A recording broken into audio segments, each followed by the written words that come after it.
Hello, everyone, and welcome to another installment of our Career Video Library series with Nevada State College Career Services. As always, my name is Zach Kaczynski. I am the Coordinator of Employer Relations here in the Career Services Center. I'm joined today by John from Boys Town, Nevada, who's going to talk a little bit about that organization. So without further ado, I'm just going to jump right into it and have John introduce himself. Sounds good. Thanks, Zach. I appreciate so much the opportunity to be here today and talk a little bit about my journey to Boys Town, Nevada, and some of the great services that we provide. So, again, my name is John Etzel. I'm the Executive Director for Boys Town, Nevada. Some of the services that we provide here in town, we're a health and human services based organization that works a lot with the Department of Family Services, Department of Juvenile Justice, behavioral health, and Clark County School District. So our work is primarily focused on strengthening families and keeping them together. So a lot of the work that our staff does, while we've got a couple of different offices around town, we primarily focus our work on going into families' homes and working with them directly, at their kitchen table, in their living room, in their backyard, to support parents' ability to better manage their kids' behaviors. Think back to this audience in particular, maybe only a couple of years ago when you were living with your parents, and you're in middle school or high school, and chances are, we didn't always make the best decisions, right? I'll be the first to raise my hand. I made plenty of mistakes as a kid, and as a parent now of teenagers, I certainly recognize the need for additional supports for parents. Being a parent these days can be a bit more of a challenge. And an organization like Boys Town, Nevada is there right there with families in order to help them through some of those more difficult times. So aside from working in the homes, we've got a couple of programs that work directly in the schools where we're working to train teachers at different elementary, middle, and high schools on a more positive and pro-social approach to student motivation and discipline. And then we've got a behavioral health clinic, which is comprised of 3 full-time child psychologists that work with kids as young as 2 years old, all the way up through 18 or 20 years old. And that's a more of a therapy-based opportunity that we do there. And we've just recently added autism testing to our behavioral health clinic as well. So as we continue to grow and expand our reach here in the Valley, we're excited to be able to provide that level of services. Awesome. Thank you so much. And again, thank you for joining me. I really appreciate your time. So can you talk a little bit about how you came to work at Boys Town, Nevada, and a little bit about the path that you took to get to your current position? Yeah, and Zach, it's a kind of a unique, story. Myself and my wife, we met in college, University of St. Thomas in St. Paul, Minnesota, in the way back in the 90s. And we were both social work majors, knew that we wanted to work with kids, but weren't quite sure how we wanted to do that.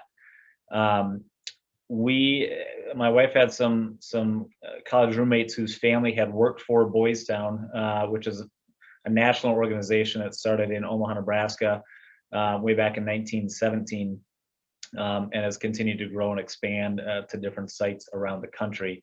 But that flagship location is still there and quite large. My wife and I knew we wanted to work with kids, ended up working for Boys Town from 2000 through 2011. In a wide variety of capacities. We were in Omaha, Nebraska for 5 years. And for a little over 3 years while we were there, we were what's called a house parents or a family teaching couple, where we lived in a house that was provided by Boys Town. But along with in that house came 8 teenage boys who came to Boys Town from around the country, typically through the juvenile justice system. These kids were on probation. They had done some things that were not good, and typically the judge would give them an option: go to Boys Town in Omaha, where you've got an opportunity to live in a more of a family style environment, go to school, perhaps play sports, and have a slight religious component to it as well, encouraging kids to practice whatever faith that they were a part of. But that was our full-time, you can call it a job, but truly it was a lifestyle. That was what we did 24/7, 365. I had eight teenage boys living with us. So throughout our first 11 years with Boys Town, we did that for about 7 years total. We had about 115 kids come through our home during that time. But it really, it filled our bucket as far as what we wanted to do, working with kids and recognizing the importance of a family style environment for kids to be able to have. I had the opportunity the last couple of years that we worked with Boys Town, we moved out to Rhode Island and helped them open up a site out there. At that point, I had the chance to move up and do some more administrative things, where I was a residential director. Interestingly enough, I had started working on a master's on an MBA in nonprofit management at a university just outside Boston. Got about halfway through that before some of the funding was cut for our program in Rhode Island that we were running. And at that point, we needed to make some decisions as a family, and we opted to leave Boys Town. Ended up moving to Colorado and use my skills not only as somebody who would work directly with kids, but some of those administrative skills that I gained as I moved up sort of the corporate ladder within Boys Town to be that program director. I ended up latching on with a charter school to be their dean of students, and worked with a high school specifically to improve their overall attendance and to decrease the number of office referrals that they had, because teachers want kids in class, not out of their classroom.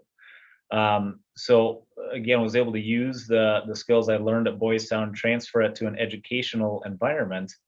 And within 2 years of doing that, the founder of this charter school network asked if I wanted to start my own charter high school. So in 2014, I was a founding principal of a charter high school just outside the Denver metro area. Ran that for 2 years before getting an opportunity to start another one in 2017. So in a relatively short span of years, had the opportunity to found and open up 2 charter high schools. And then in early 2019, Boys Town presented me with this opportunity here to come to Las Vegas and to be the executive director. And what really appealed to me was the services that we're providing in the community, plus the opportunity to work with Clark County School District with some of the services that we're doing there. So my career has really taken a very interesting, couple of twists, from having a lot of kids living with us at any given time to now the opportunity to lead this great organization. Awesome. Thank you so much for telling us about that. I love asking that question because I feel like everybody prefaces what they're about to say with, it was a very unexpected, because everybody's like, everybody, you never know what turns and twists it's going to take. You never end up doing exactly what you expected to do. So I appreciate that. We may have touched on this a little bit, but did you want to talk a little bit more about some of the services that Boys Town, Nevada provides? Yeah, I can get into. I'll just give a couple of examples. So some of the contracts that we've got, say with the Department of Family Services, child abuse and neglect calls, go into them fairly often. Some are founded, and there was instances of abuse or neglect. Some weren't necessarily, but they've got concerns that the family might need some additional help. So we do a very thorough job of training all of our staff to then go into either one of those homes, either where abuse was founded or where it wasn't, but there's some concern and some need for some additional services.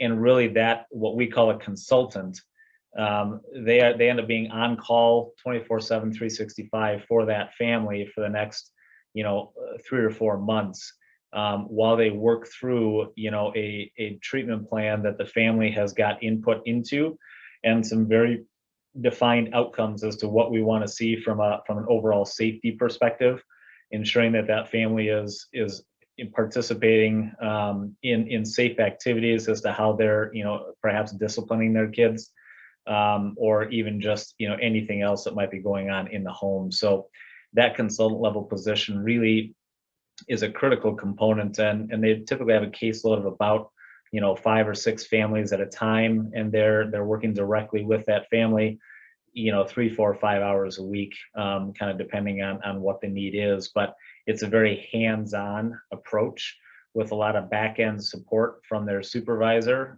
to help walk them through and be with them as well during some of that process. So that's a little bit more specific on that. Our staff that works in the schools, I had mentioned that we train teachers and administrators.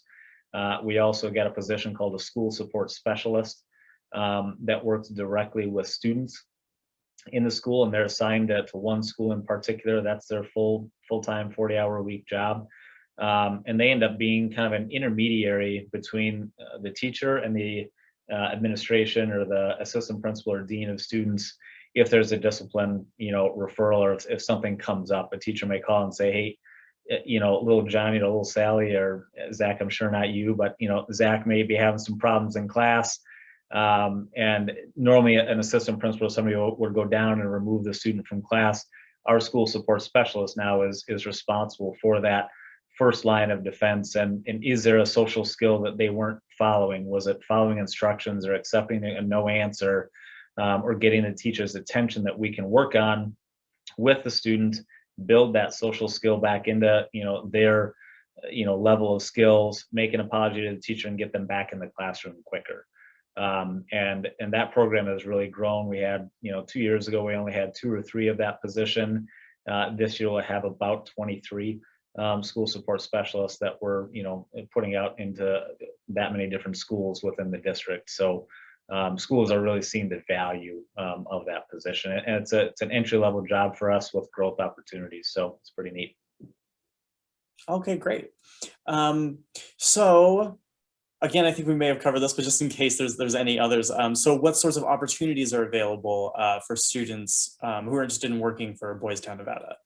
Yeah, and I think we get folks with a lot of different educational backgrounds. The majority of folks that come and work with us, some sort of health or human services, whether it's social work, psychology, human services, juvenile justice.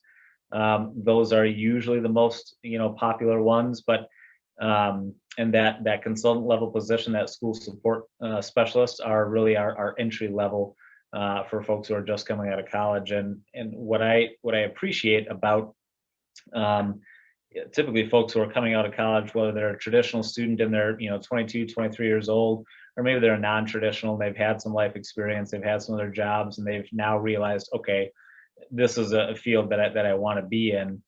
That always helps. And the 2 things that we really look for the most with new employees as we're going through our interview process: are they willing to learn?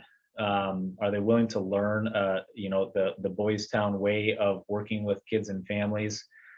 We've got 50 years of research that we've been actively working on, and an entire department, not only here in Nevada, but at our national site in Omaha that is only dedicated to research. So being able to learn our way of doing it is certainly really important for any new staff coming on. And we see the most success when folks are able to say, okay, yep, I get it. I'm in. This philosophy makes sense to me. And then a willingness to not only to learn, but to admit when they've got some things to work on. I think sometimes folks think that they have to know everything, and they can't ask their supervisor for help or assistance because it might show a sign of weakness. I would 100% disagree. Within the culture of our workplace here, we really emphasize that that asking the questions, and it's certainly okay to say, hey, I'm struggling. This family has given me a run for my money. I'm not quite sure what to do. That's what the supervisor, and really, we've got other teams that work directly with those folks as well, to be able to provide the support that they need. But a lot of it is being able to go like this and say, hey, I need a little bit more help. So we value that a lot. Gotcha. So if students are interested in applying for any of these, how do they do that? And is there sort of a deadline? When do you usually hire for these positions? Those sorts of things. Yeah, so through our website, Boys Town, Nevada, boystown.org /Nevada. They can always go there and look under the careers section. Typically, it's always up to date with what positions are open. I know right now we've got school support specialist positions open with training starting in early July for this upcoming school year. So if folks are interested in that position in particular, that's a good one to take a look at. Every so often, we've got some office level, administrative support positions that come open. But really, it's checking on our website and any of our social media pages as well. Again, boystown.org/Nevada, or any of our social media pages, including LinkedIn, at Boys Town, Nevada. Awesome. And I believe you guys also have a Handshake account, so students can also find it there if they're already using Handshake. That's another place to find it. Yeah, absolutely, for sure. And I'm happy to give out my email address and my cell phone number to just about anybody that's interested. So awesome. So my little bonus question that I like to ask all of our employers is, what is a piece of career or life advice that you wish someone had given you when you were a student? Yeah, I think for me, as I think back to very early in my career, I wasn't very good at asking for help. I had a tendency to want to do things on my own and thinking that I'm making a good decision, only for that to backfire.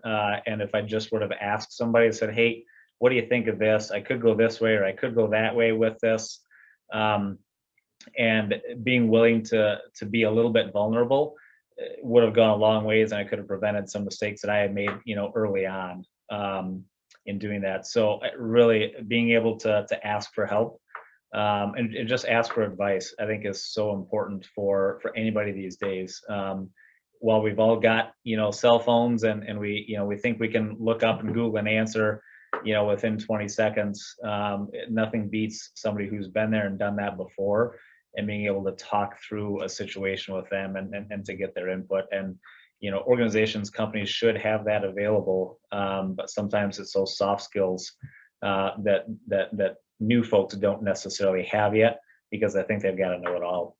And I'm here to say, nope, just go ahead and ask a question. I'm happy to answer it. I will do that all day long.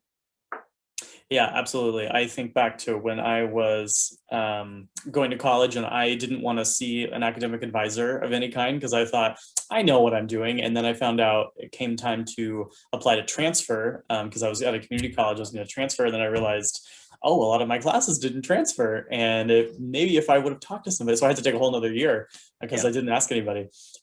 So yeah, and one of the people that you guys can ask are career services. That's what we're here for, is for that type of advice. So please hit us up, as the kids say. Yeah, absolutely. And then, so our last question here is, you mentioned, your contact information, your email, that sort of thing. So if students want to contact you, how can they do that? And I'll also make sure any information you give here, I'll put under the video, and we'll be able to find it. Excellent. Yeah. My email address is john.etzel, so john.etzell @boystown.org. Our office number is 702-724-8402. My cell phone is 720, I'm a Denver area code, 720-260-0700. Yeah, and going back to what you said about being willing to ask for help, I always tell students this, whether it's a recruiter, someone from a graduate school, the people who are doing these videos, they want to hear from you. So please don't be afraid to ask. There are no stupid questions. They want to hear from you. So no, I would actually say it's a sign of maturity when students when prospective folks do ask questions. Just recently, we had some interviews and the folks didn't get the position. But I got a follow-up email from one of the candidates saying, "Hey, I appreciate it. I understand that I didn't get it, but can you give me some ideas as to what I can do better in the future?" I really appreciated that. Got back to her right away, and let her know. And those, when you're willing to put yourself out there a little bit, that goes a long ways. Right, and just to piggyback off of that too, we had a candidate for one of our student worker positions who she didn't understand how to use the application like online, like she didn't understand how it worked, and so she emailed us and she was asking questions, and she actually, just based on that, because it was all the information we had, she ended up being kind of one of our top candidates already, because we liked that she was taking the initiative and asking. So yeah, absolutely, that makes you stand out if anything. So For sure. Phenomenal. Well, that's great. Definitely. So thank you so much, John, again, for taking the time to talk to me today. Students who are watching this, thank you so much for taking the time to check it out. I really appreciate it. If you're looking for any other information, please feel free to, if you're on campus, stop by our office, or feel free to make an appointment with us, which you can do at calendly.com/NSC Career. Or you can email us at career@nsc.edu. So again, thank you so much for your time, and we will see you all next time. And have a great day, John. Thanks, Zach. Thanks, everybody.